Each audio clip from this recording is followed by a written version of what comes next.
নমস্কার বন্ধুরা, কেন্দ্র সরকারের পক্ষ থেকে চলতি শীতকালীন অধিবেশনে কেন্দ্র সরকারি কর্মচারী এবং পেনশনারদের জন্য কিছুটা হলেও কিন্তু খারাপ খবর দিল। কেন বলছি কথাটা? কারণটা হচ্ছে অষ্টম বেতন কমিশন নিয়ে এমন একটি প্রশ্নের উত্তর দেওয়া হয়েছে যেটা নিয়ে কর্মচারী এবং পেনশনাররা কিছুটা হলেও আশঙ্কিত। বিষয়টা খুলে বলা যাক।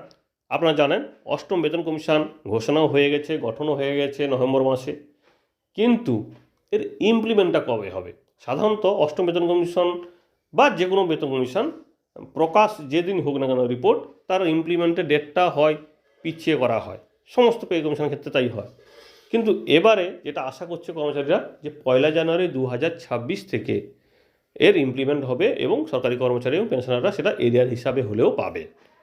তো এই বিষয়ে এবং সেই সঙ্গে প্রায় অষ্টম বেতন কমিশন সংক্রান্ত 7টি প্রশ্নের উত্তর এমনভাবে দিয়েছে যেখানে কিছুটা হলেও কিন্তু সংশয়ে পড়ে গেছেন সরকারি কর্মচারী এবং পেনশনাররা, অর্থাৎ অষ্টম বেতন কমিশন আদৌ কবে লাগু হবে। তো ভিডিওটি সম্পূর্ণ দেখলে আপনারাও কিছুটা হলেও আন্দাজ করতে পারবেন যে অষ্টম বেতন কমিশন নিয়ে সরকারের চিন্তাভাবনা কী।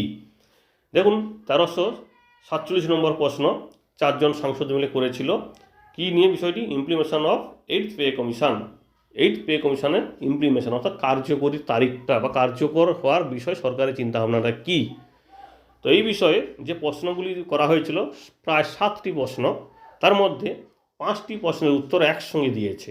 সেই 5টি প্রশ্ন কী কী প্রথমে একটু দেখে নিই। প্রথম যে 5টি প্রশ্ন একসঙ্গে উত্তর দেওয়া হয়েছে সেটার মধ্যে প্রথম আছে, whether government proposed to implement the 8th pay commission with effect from 1 জানুয়ারি 2026। অর্থাৎ কেন্দ্র সরকার কি অষ্টম বেতন কমিশন ইমপ্লিমেন্ট অর্থাৎ কার্যকর অর্থাৎ লাভ যেটা দেওয়ার কথা সেটা কি 1 জানুয়ারি 2026 থেকে দেবে? দ্বিতীয় কোশ্চেন ছিল, অষ্টম বেতন কমিশনের যে টার্মস অফ রেফারেন্স অর্থাৎ শর্ত সেটা কি ফাইনালাইজ করা হয়ে গেছে কেন্দ্র সরকারি কর্মচারী এবং পেনশনারদের জন্য? তৃতীয় কোশ্চেন ছিল যে গভর্নমেন্টের পক্ষ থেকে যে ফান্ড প্রয়োজন হবে অষ্টম বেতন কমিশন দিতে, সেই ফান্ড কি তারা জোগাড় করে ফেলেছে নাকি, বা সেই বিষয়ে 2025-26 বাজেটে সেই বিষয়ে কোনো উল্লেখ থাকবে নাকি, বা সেই বিষয়ে কোনো সংস্থান থাকবে নাকি। এবং তারপরে কোশ্চেন দেওয়া হয়েছে, দেখুন ইতে, the present status of constitution and other proceeding regarding the setting up of 8th pay commission. অর্থাৎ total number of central government employees এবং পেনশনারদের বিষয়ে জানতে চাওয়া হয়েছে, যেটার জন্য অষ্টম বেতন কমিশন গঠন করা হয়েছে। অর্থাৎ সমস্ত পেনশনার এখানে এই পে কমিশনটা পাবে নাকি সে বিষয়েও জানতে চাওয়া হয়েছে। এরপরে আসছে এফ। দেখুন, এখানে ডি প্রশ্নটা অমিট করা হয়েছে কারণ সেটা আলাদাভাবে উত্তর দিয়েছে বলে, সেটাকে আমরা শেষে আলোচনা করছি। এবং আসছি এফ। এখানে বলা হয়েছে, আপনারা জানেন যে অষ্টম বেতন কমিশন ঘোষণা করা হয়েছিল অনেক আগে, কিন্তু গঠন করা হয়েছে নভেম্বরে, অনেক দিন পরে। তো এই যে ডিলে হয়েছে, এটার কি কারণে ডিলে হলো তার ব্যাখ্যা বা তার অভিযোগের বিষয়ে সরকার কি ভাবনা করেছে বা কি উত্তর দিচ্ছে, এই 5টি প্রশ্নের উত্তরে কেন্দ্র সরকারের অর্থ প্রতিমন্ত্রী শ্রী পঙ্কজ চৌধুরী কি বলেছে দেখুন। A to C and E and F প্রশ্নের উত্তরে উনি বলেছেন, the 8th central pay commission has already been constituted. অর্থাৎ এই সেন্ট্রাল পে কমিশন গঠন হয়ে গেছে। The terms of reference of 8th central pay commission ফাইনালাইজও নোটিফিকেশান করা হয়ে গেছে, এবং সেটা হয়েছে 3/11/2025 অর্থাৎ নভেম্বরের 3 তারিখে হয়েছে। টোটাল নাম্বার, এটা খুবই গুরুত্বপূর্ণ যে পেনশনরা পাবে নাকি। টোটাল নাম্বার অফ এমপ্লয়িজ 50,14,000 এবং পেনশনার বলা হচ্ছে 69 লক্ষ, মোটামুটি অ্যাপ্রক্সিমেটলি বলা হয়েছে। অর্থাৎ সমস্ত সরকারি কর্মচারী এবং পেনশনাররা এই সুযোগ সুবিধাটা পাবেন। এবারে আসছে দ্য ডেট অফ ইমপ্লিমেশন, যেটা অবশ্যই জানার আগ্রহ সমস্ত কর্মচারী এবং পেনশনারদের মধ্যে আছে। সে বিষয়ে বলছে, the date of implementation of the 8th central pay commission shall be decided by the government. অর্থাৎ গভর্নমেন্টের দ্বারা সিদ্ধান্ত নেওয়া হবে কবে থেকে ইমপ্লিমেন্ট করা হবে, আগে থেকে কিন্তু কোনো বলা যাবে না।